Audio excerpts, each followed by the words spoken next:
Gas సంక్షోభం నిజమా? Gas కొరత వెనుక ఉన్న అసలు కథ ఏంటి? మిడిల్ క్లాస్ జీవితంలో మరొక కొత్త టెన్షన్ మొదలైంది. దేశంలో గ్యాస్ అయిపోతుందంట. హాస్టల్స్ మూతపడుతున్నాయట. ఇంకొన్ని రోజుల్లో ఇంటి గ్యాస్ కూడా దొరకదట. ఇది సోషల్ మీడియాలో ఇంకా న్యూస్ ఛానల్స్ లో వస్తున్న వార్తలు. ఇది చూసి నిజంగానే చాలా మంది ఆడవాళ్లు చింత చెందుతున్నారు. ముందుగానే పప్పులు, నూనెలు, ప్రచారీ సరుకులు కొని నిల్వ చేసుకుంటున్నారు. గతంలో కరోనా లాక్డౌన్ సమయంలో సరుకుల కొరత ఎలా వచ్చిందో ప్రజలు చూశారు. అదే పరిస్థితి మళ్ళీ వస్తుందేమో అన్న భయం చాలా మందిలో కనిపిస్తుంది. కానీ ఇప్పుడు అసలు పరిస్థితి ఏంటి? నిజంగా మన దేశంలో గ్యాస్ కొరత, లేకపోతే రంగాల్లో వచ్చిన సమస్యను పెద్దగా చూపిస్తున్నారా? మొత్తం విషయాన్ని క్లియర్గా తెలుసుకుందాం. మనిషికి ఆక్సిజన్ ఎంత అవసరమో మన ఇళ్లలో వంట చేసుకోవటానికి గ్యాస్ అంత అవసరం. అదేవిధంగా హోటల్ ఇండస్ట్రీకి గ్యాస్ అనేది ఊపిరి లాంటిది. ఒక హోటల్లో గ్యాస్ లేకపోతే వంట ఉండదు, వంట లేకపోతే బిజినెస్ ఉండదు.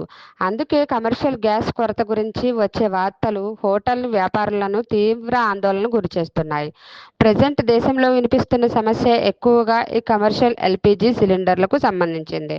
అంటే ఇంట్లో ఉండే వాడే గ్యాస్ పూర్తిగా దొరకపోయే పరిస్థితి ఇప్పటికైతే లేదు.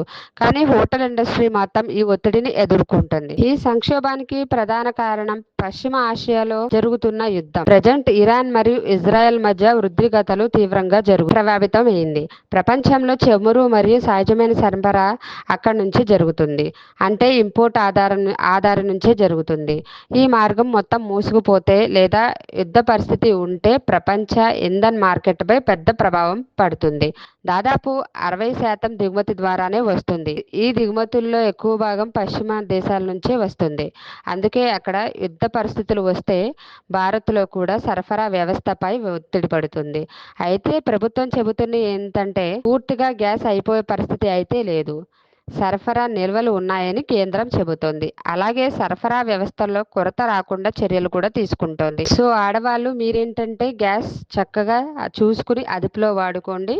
ఒక గ్యాస్ బుక్ చేయాలంటే దాదాపు 25 రోజులు పడుతుంది. సో దాన్ని బట్టి మీరు ఎలా ప్లాన్ చేసుకుంటారో ప్లాన్ చేసుకోండి. ఈ వీడియో నచ్చినట్టయితే లైక్ చేయండి. Thank you.